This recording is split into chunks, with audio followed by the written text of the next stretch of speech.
Yan, gagawa tayo ng isa sa masarap na recipe gamit ang ating puso ng saging. Baboy. Sinigang.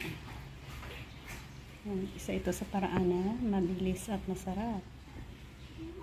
Puso ng saging na recipe. Sarap ulam. Recipe na akin na naman gustong ibahagi. Meron akong puso ng saging. Slices ng karni ng baboy. Kamatis, onion, garlic, talong at kangkong. So yan ang mga sangkap na aking gagamitin para sa recipe na akin na naman gustong ibahagi sa inyo. Sinigang. Yan. Sinigang na baboy sa puso ng saging. Baboy.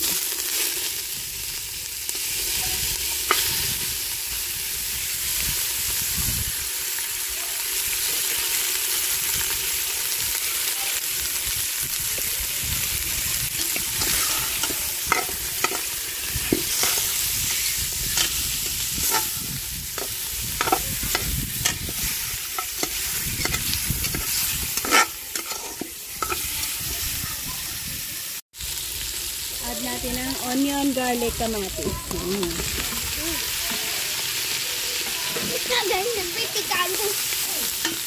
Continue. Sa pag-isa. I-add na natin ang tubig sa patubig.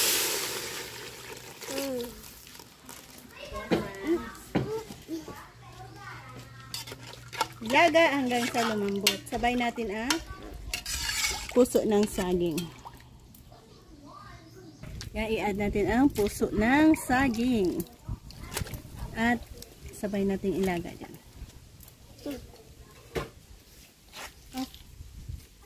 Stop. Talong. Yun ang ating next na i-add.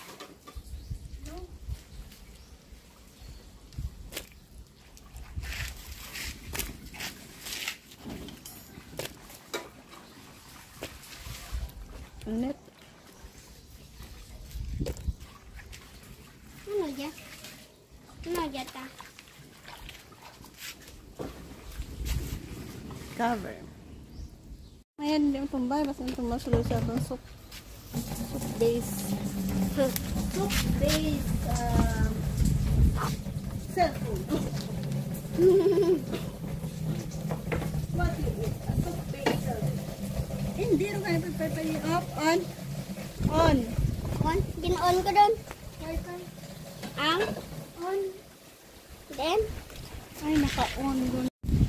Mag-add tayo ng kangkong. Maraming kangkong. Masustansya at masarap. Kangkong na fresh harvest. Oh, shit.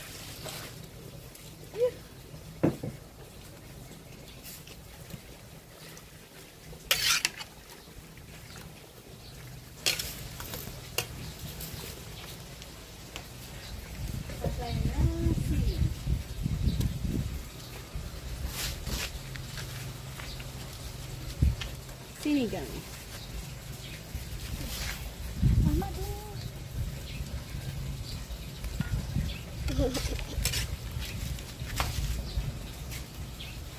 Kutuan gani ng